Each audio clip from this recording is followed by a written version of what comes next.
Welcome to the Young and Bold. It's your girl Destiny. And hi, I'm Crystal.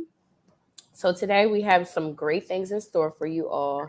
As the title shows, as you saw, it is reset, refocus, reprioritize, finding your motivation again. Today is a girls talk. We are excited to uplift each other, inspire one another, and I'm excited to get some advice from the millennials and the people here that's going to show me the ropes before I graduate school. Okay, so we have a great guest for today. Before we bring her on, I'm just going to introduce her. Her name is Jennifer Pope. Jennifer Pope is the founder and CEO and chief clinical therapist of J Pope and Associates LLC, a private mental health group practice located in Baltimore, Maryland. Jennifer developed her passion for mental health and innate duty to help others while attending high school in Baltimore. She then graduated from Morgan State University with her bachelor's degree in science and psychology in 2006, continuing her desire to become a clinician in the mental health field. She attended University of Maryland, Baltimore School of Social Work, receiving her master's of social work with a concentration in mental health in 2012. She has been a licensed certified social worker, clinical and BSWB approved clinical supervisor. She also holds a certificate in advanced trauma therapy. Jennifer is an active community advocate working with various community organizations. She's passionately assists programs that serve children and young adults to strengthen the fight of lowering the stigma of mental health, homelessness, adequate education, services for children, improving self esteem in children, eliminating bullying, and various community give back events through Baltimore City. She recently published her first book entitled Music is My Therapy, a self-help workbook that introduces the healing power of music in mental health. Her passion drives her to continue to serve the community in her professional efforts to lowering mental health stigma, provide clinical services to underserved communities, and encourage everyone to achieve their optimum level of wellness.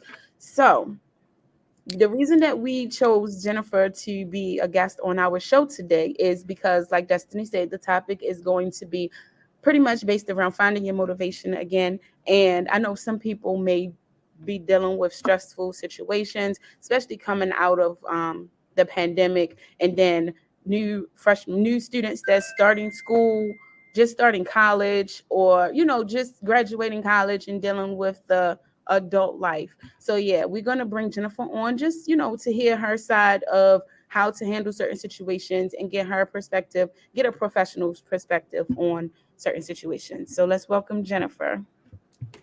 Hey. Hello, ladies. Thanks for coming on our show. Thank you. Thank you for having me. I appreciate the opportunity to speak to you guys today. I love how you worked with music and you mentioned how music can be therapy because I wrote an article my first semester at University of Maryland, and I talked about how music can affect people's mood and how it helped through the pandemic. And I was going through the same thing that I was writing about from my article, and I just feel like we connected. Yeah, we're hitting all the good points. Yeah, you're exactly right. What But I songs do you like definitely to listen to? Say that one more time. What songs do you like to listen to, like to uplift yourself? So I have a whole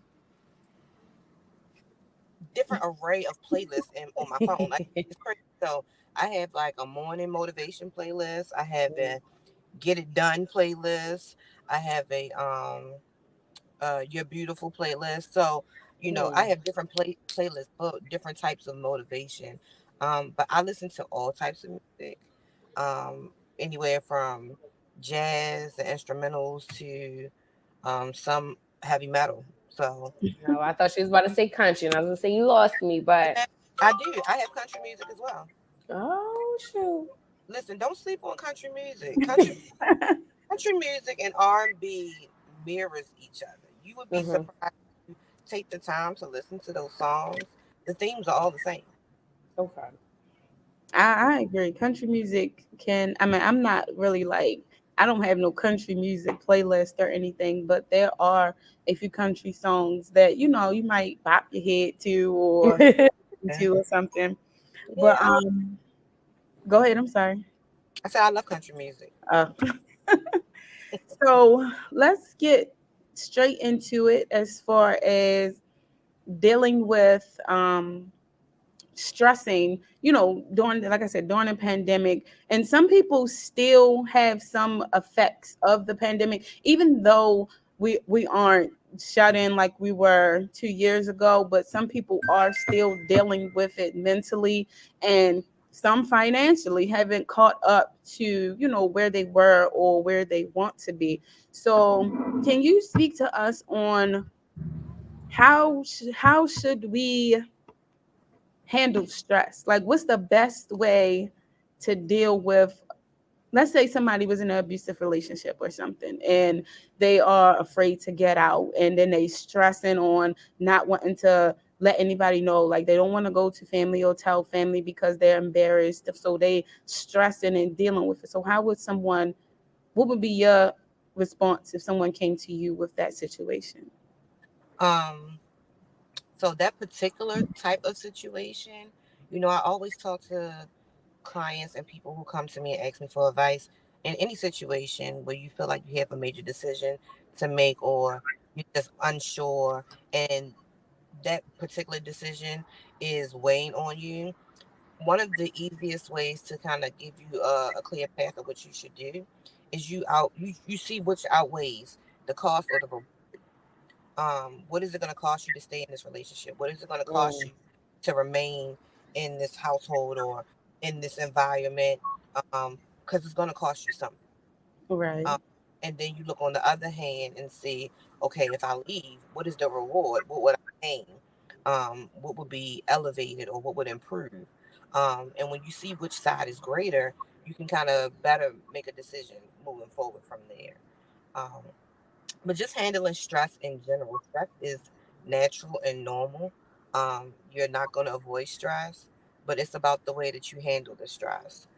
Trying to find the most healthiest coping mechanisms to use to deal with stress um, will help improve your outlook on the situation. So, for an example, it's very hard for people to be optimistic in this day and age, especially with so many different things happening simultaneously. But perception truly is everything. So you can turn your stress and turn it into a way that could either motivate you. You could turn your stress into a learning experience. You could turn your stress into believing, okay, I'm being trained and being paid for something better or greater on the other end. So I would basically say if you can kind of maneuver or change your perception of how you deal with life and the situations and the things that are happening to you, you can better manage your stress level, even maybe eliminate your stress level altogether. It's all about your perception and how you approach life. so where do you find the, I don't know, the balance between preaching and practicing? Because I feel like sometimes it's hard. Like, I can easily tell you, and I tell my friends, like, I'm telling you how to deal with this because I need to listen to how I should deal with this. But that don't mean that I'm gonna do it. And it Right. gets hard. Sometimes it's very easy to give people advice, but then practicing what you preach, and you are like a professional. So I assume that it's probably, I don't know if it's more difficult for you or what is that like? So balance is an ongoing journey. You are always going to have, am I doing enough here or am I doing enough there? Am I, listening to my advice enough, or am I, you know, um, behaving in the way that I'm telling people to behave? That's something you'll always kind of, teeter and struggle with. Well, not even struggle, but just kind of, it depends on the day. It depends on what's going on in your life. This is a very, the response to a question like that is, very subjective. But Mm-hmm. for me personally, um, I often try to stay with a positive mindset as much as I can. So even when I struggle with, for instance, like work life balance, I listen to my body. I believe that our bodies will tell us when we are doing too much of one thing. Um, so just being more introspective, um, giving myself a self check every now and then, where I'm like, okay, girl, where you at? What are you doing? Are you meeting your goals? Doing that self check in is really important. I have self checking often, probably more than most people. So, um, it just helps me to stay on track, and it also helps me to see, okay, you pushing, you doing your work, you getting to your goals, but what have you done with your family? So you might Mm, be slacking on that. So maybe you need to, have lunch with the family. Maybe you need to have a family day out. You know, um, so kind of having that self check in is necessary. Even if you need to make a little reminder and put it in your phone and give you a notification like Bing, all right, it's time to check in with yourself. What you doing this week? Those kinds of things, often will have you reevaluate what's going on in your life, and you see where you need to add a little something or take something away. So I would suggest, doing a self check in. Okay. So I definitely agree with that. And then I was getting ready to ask about different techniques of reaching a goal. And that is definitely one of them. Self checking and making sure that you are on track to reach it, that particular goal. Let's say you set a goal like, all right, I want to lose 10 pounds by next month. So in a week, you gotta set that reminder, like, okay, see where you are in a week, and then um, the next week, and just trying to monitor things so you can stay on that track to complete that goal. So I have a And question. Oh, say, I'm sorry. Go ahead. I'm sorry, I just wanted to add, have an accountability partner.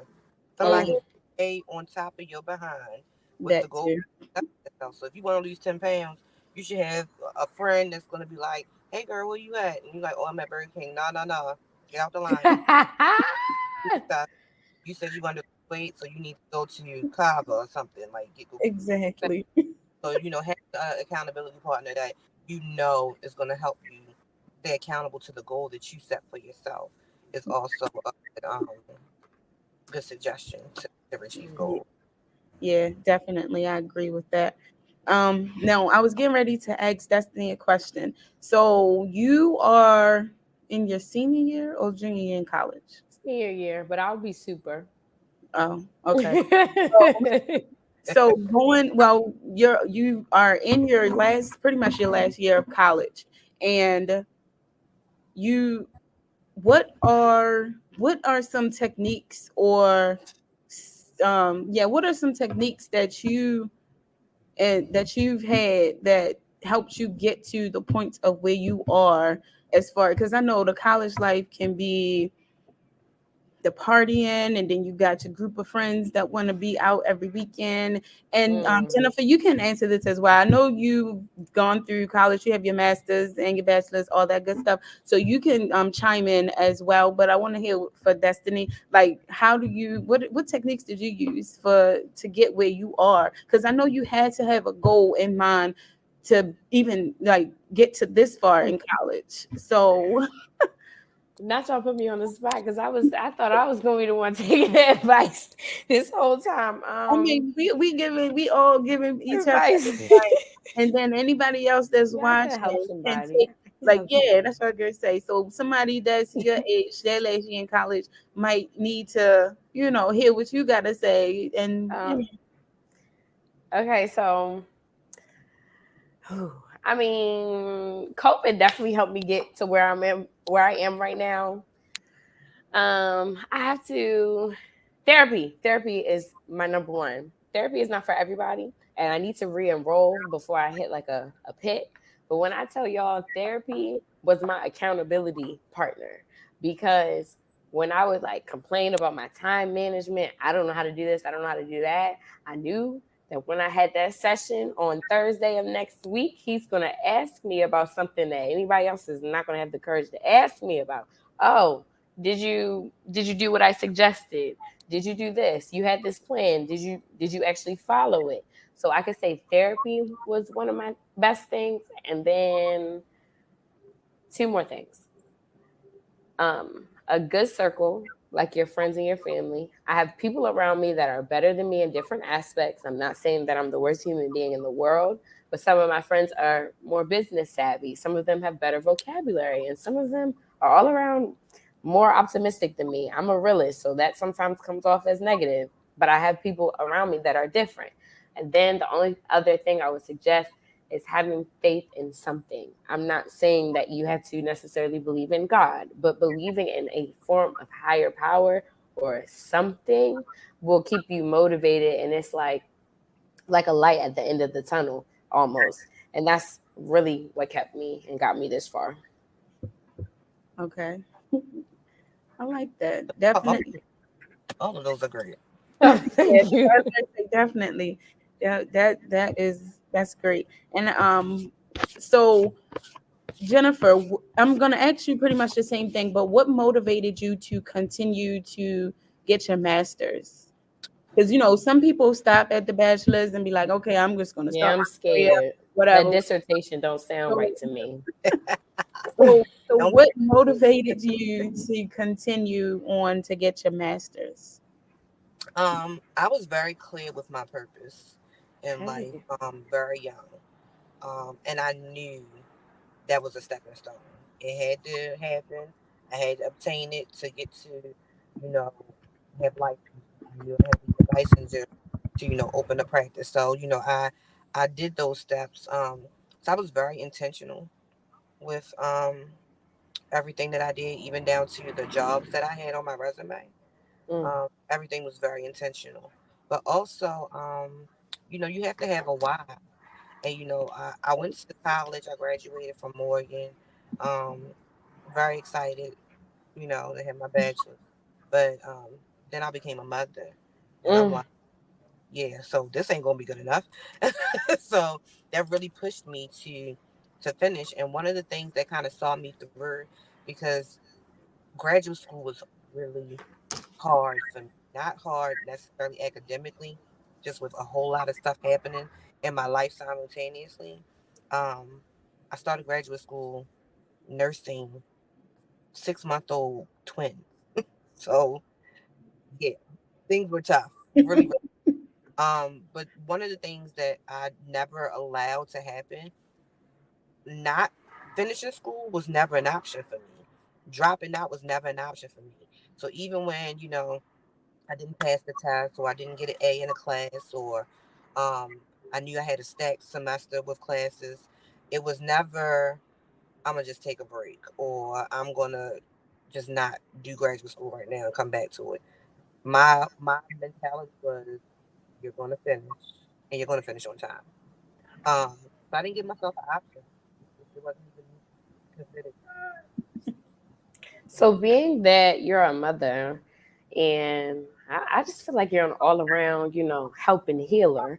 So how do you motivate your kids? Like, how do you try as a mother to motivate them? Because you probably have like being that you're educated, you probably know better ways to motivate now that will impact them directly. So how do you do that for your children? You have to know your child and Mm, what motivates them because although I have twins, they are very different, completely mm. different. And what motivates one does not do anything for the other. So know your children. But I think to motivate children in general, offering some type of reward system always motivates kids. If they know that they can accomplish a task and there's some type of reward at the end of it, it will help them work harder, work stronger, work faster to get to that reward. So the reward, has to be something worthwhile, something that they see some value in, and usually, that can keep them on point and on track. But also, just talk about how, you take these steps into getting into greater things. One thing I always talk to my sons about is that what you do today is the reward that you're going to receive tomorrow. You might not get that reward today. It's going to be Mm. something in the future that you're going to get. So when you don't get something, look at what you did yesterday and the day before that And if that did not, if your task and your behavior didn't align with the things you wanted for the future, it's because you didn't do what you were supposed to do back then. So, um, and another thing, I have boys. They're very easy to please, so they don't need much to keep them motivated. But I think that's with anybody, not even just children. If you see that there is a greater reward on the other end of your sacrifice and your work, and you keep that at the forefront, even if you gotta like name it, even if you have to like put it and paste it and put it on your refrigerator or on your where's your mirror in your car, so that it's something that you consistently see every day, and you're constantly reminded of what your goal is and what your reward that you're working for. I think that keeps you on track. It keeps you in line. Yeah, I definitely agree with that, especially like, having a reward because I have a daughter, she's 9. And if I say, Autumn, I need you to do this, and if this gets done by this date, then, we can go to Sky Zone or do Hmm. something, because I know that's something that she wants to do. So I know to, do that. And then another thing I was going to add is having a kid. Some people don't realize, but kids look up to what they see.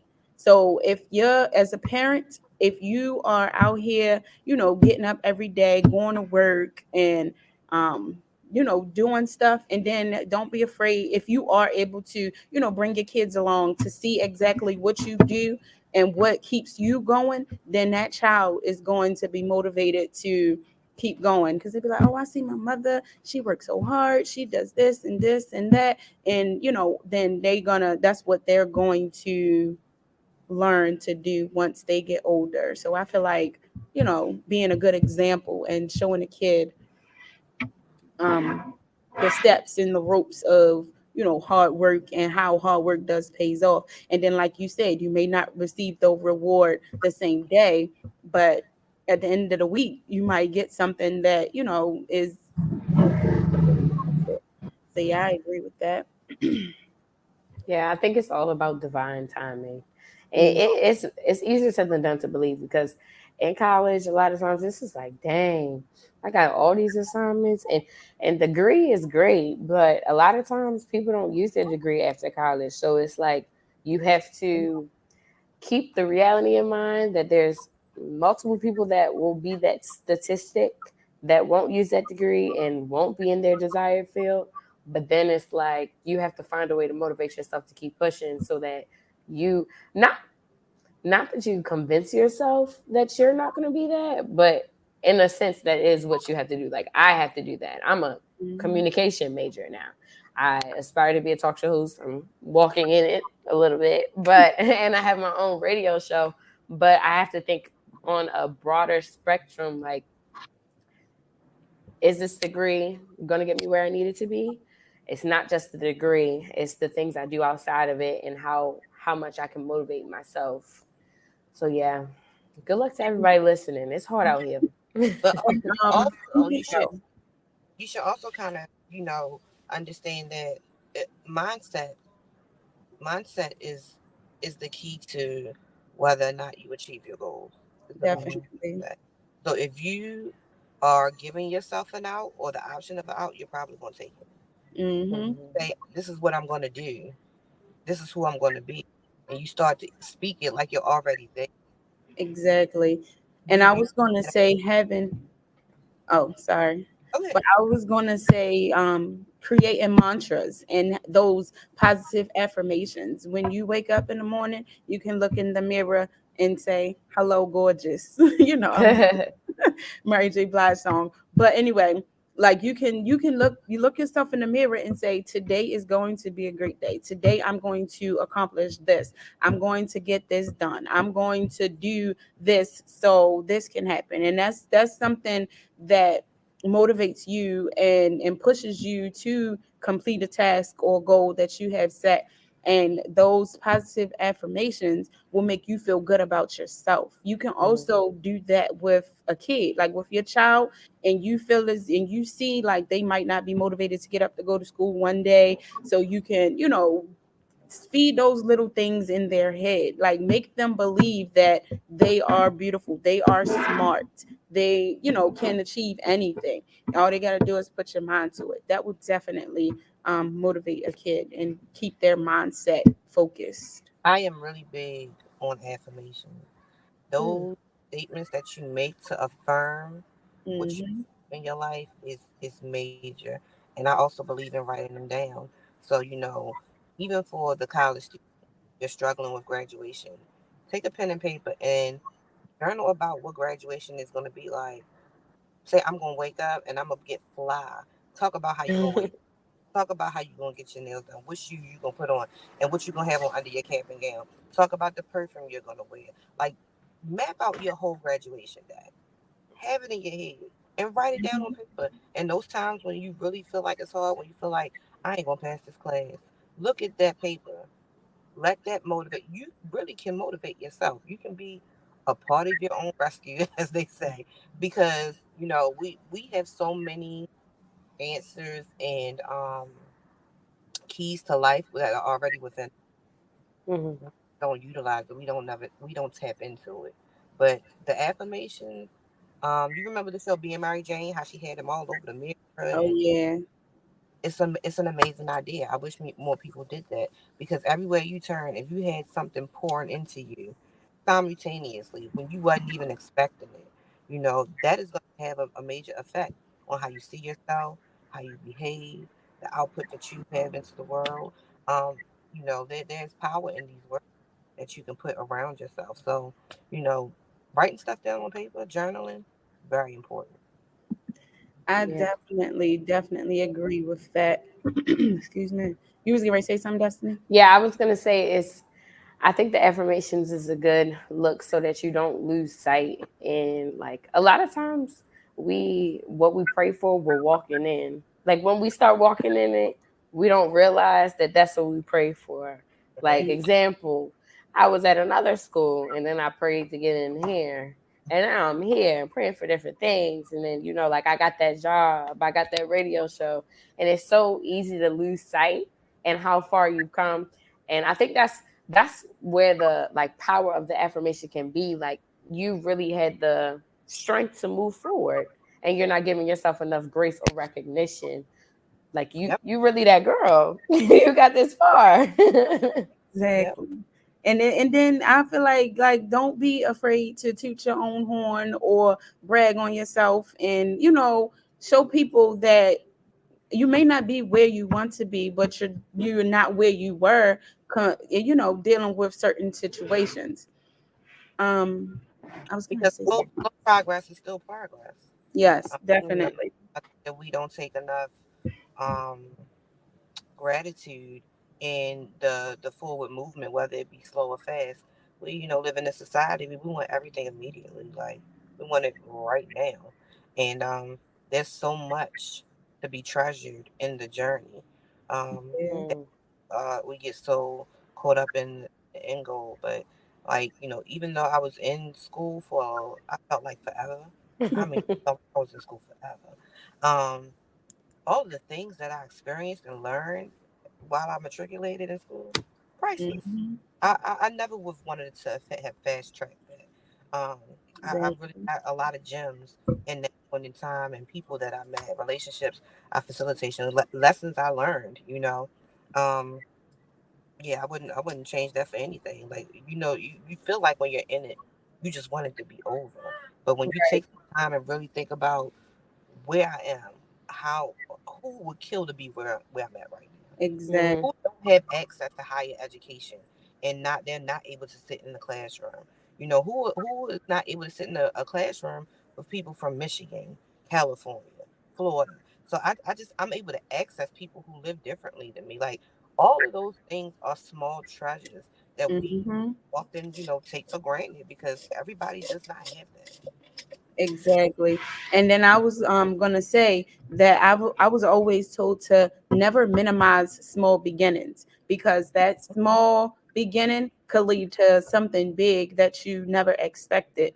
And I know Yep. just for you have your own private practice. So it's like you probably you probably had set in your mind that this is what you wanted, but you never realized the steps that you had to take to get to that point, and the Oh, I, people that you had to go through and meet and all that good stuff just to get where you are now.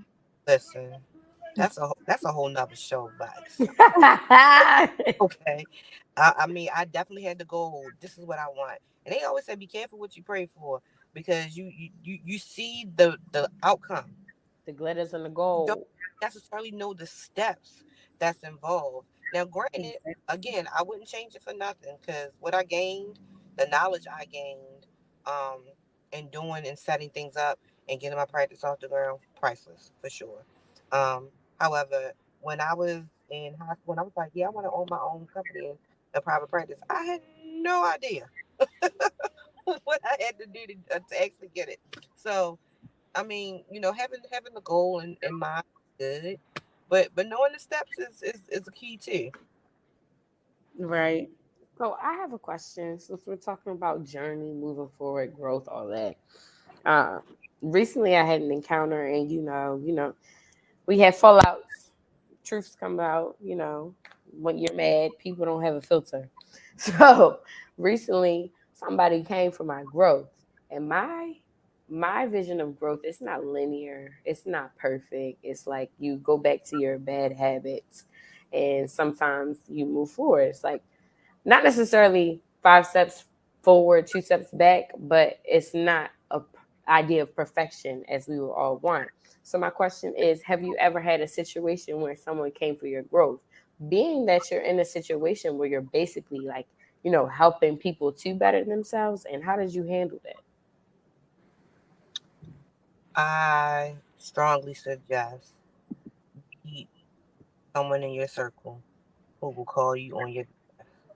Mm-hmm. It's critical in your upward movement because you need someone who you respect to give you that girl. What are you doing? Somebody who loves you enough to have that conversation because most people will just sit back and watch you decline and not say anything because they're scared they're going to offend you or they're scared that if I say something to her she might stop being my friend. Keep that person around you that's going to pull you up and be like what is happening here, what are you doing? That's not what we discussed. You said you wanted to be here. What you're doing is not getting you. Need that kind of person around. I am blessed. I have several people around me like that, and family and friends, and I truly appreciate them having those tough conversations with me when Mm-hmm. they are that you're not reaching your full potential, or you're not doing what you said you were doing, or you neglecting what you set forth to do, or I know you can do better than this. Some people will take that and get offended, but you have to be in a mind frame again, back to mindset where everything is constructive criticism. Even the people that come to tear you down, that can still you can still find some tidbits in there of things you probably need to do or probably need to work on. So when somebody comes for your growth, it's about how you take it. Are you looking at it like, oh my goodness, you don't know what I'm going through, and you get offended, or you look at it and be like, you know what, you might be right. Maybe there is a different way I could have approached that. Maybe it is something I need to do. You're right. Maybe I am scrolling on TikTok a little too much, and I'm not getting my book on hitting the books like I said I was going to. Like, so you have to. It's about how you perceive what people are giving you. Yeah, That was good. I was just in a trance for a minute listening. Sorry, I didn't know what to say. Yeah, I mean, people. The criticism is. I don't see destructive criticism when you're tearing Hmm. me down. 'Cause even when you're tearing me down, you're pointing out things that I probably already saw. Number one, it might be something I'm already working on. And you just have not seen what I'm working on, and that's fine. It's like appreciate your opinion, and you make the necessary changes you need to make and keep it moving because everybody doesn't see what you do 24/7. So, exactly. you might have say, okay, this is what I see, but you might tell them, okay, this is what you see, but this is what I'm doing on the back end that you don't know about. So you might have to correct them, like, no, I am working on this. You just don't know about it. You might not have access to that part of my life. So True. it's about how you you perceive what's being said to you, what's being presented to you. Like I said, mindset is everything. Okay, so real quick, we just gonna not necessarily switch it up, but we're going to talk about things that you wish you knew before you turned 25. Ooh, child. So, so, and then this segment, this part of the show is pretty much for like, people that's destiny age. Because what you 21, right? Yeah, That's I could say things I wish I knew before I was 21. well, yeah, you can fit in on that. So yeah, we just gonna go talk about something that you really wish you knew now that you knew before you was 25. Now, I can go first with this one. So I wish I knew more about credit and financial literacy.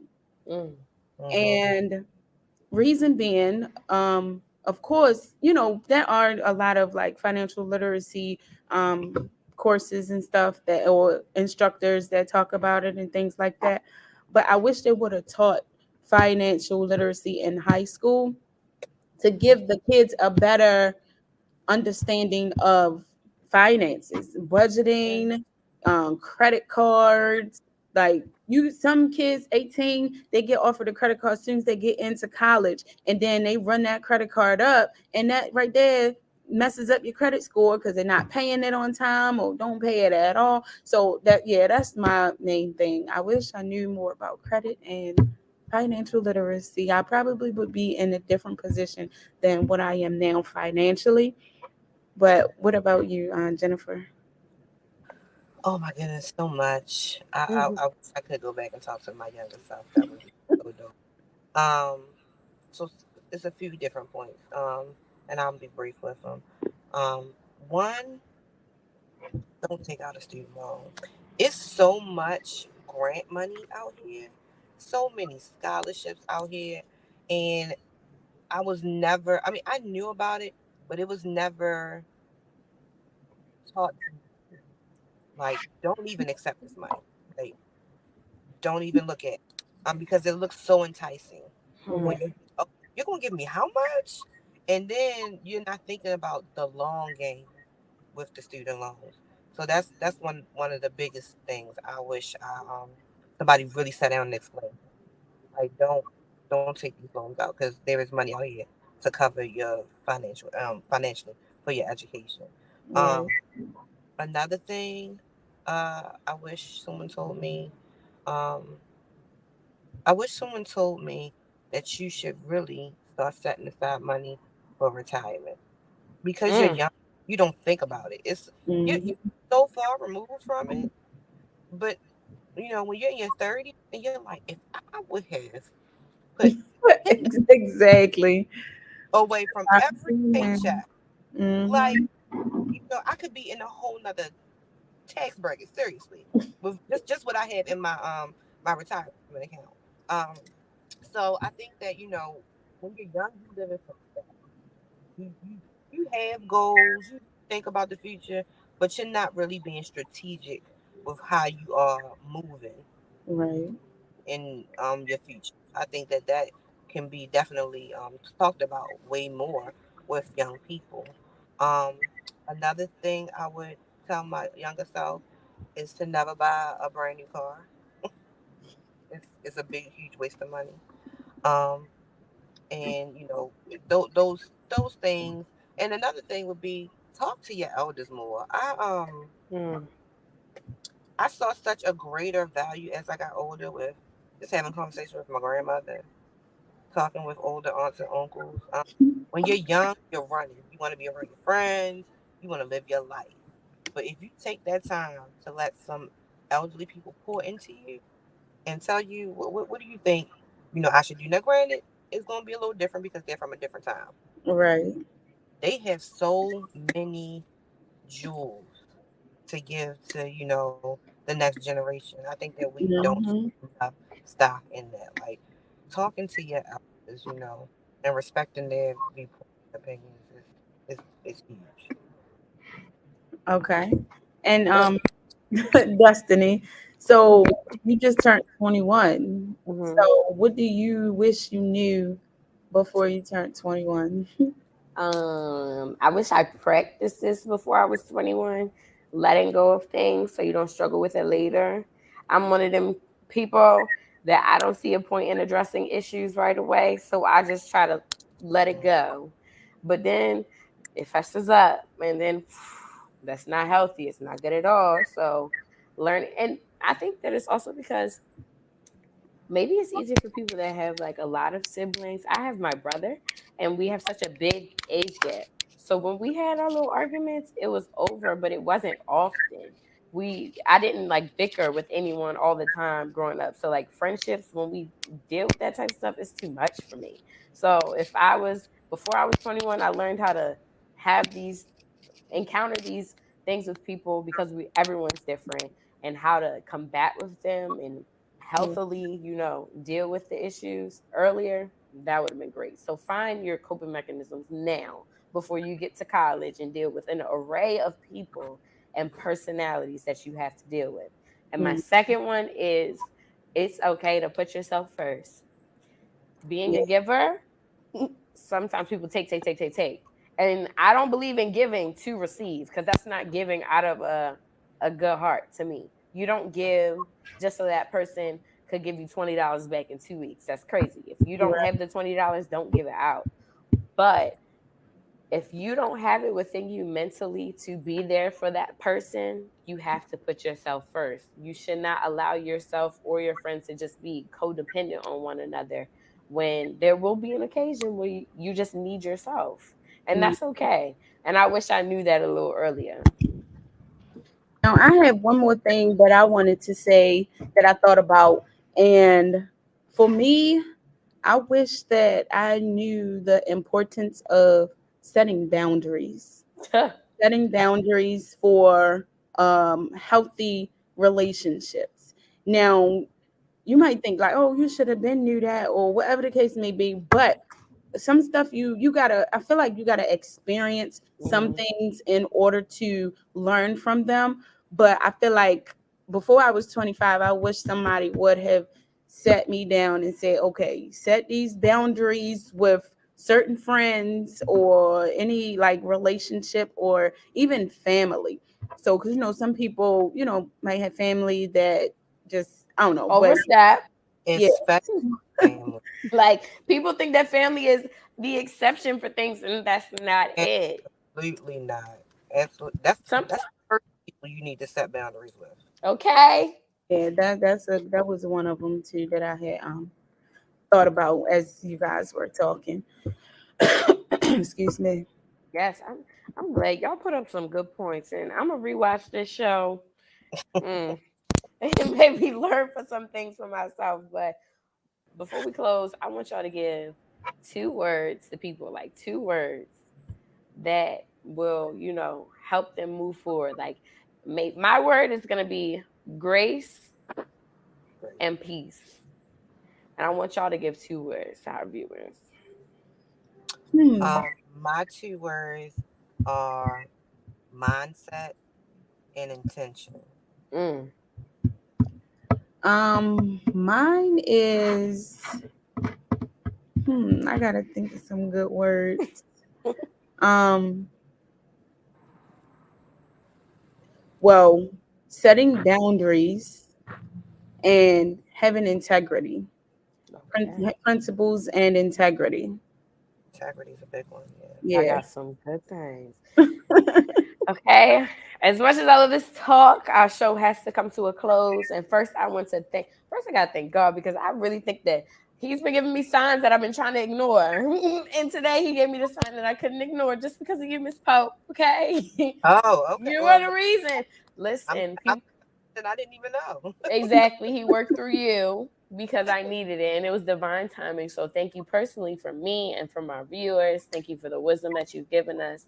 And we just want to thank everyone who tuned in. Please make sure that give us any comments, any questions, concerns. We're here to help. We're here to talk, and we love interactions. I hope to see you guys soon next month. Yeah, so yes, again, thank you, Miss Jennifer Pope, for joining us on the show. And anybody that's watching, please don't forget to like, share, and comment.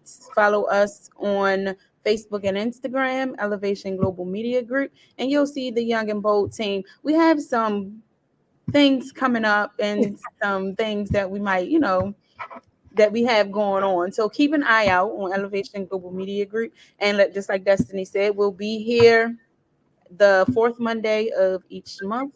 So we'll catch you guys again next month. Thank you for watching. Thank you, everybody. Appreciate Bye. All right. it. Have a Bye. ladies. You Thanks. too.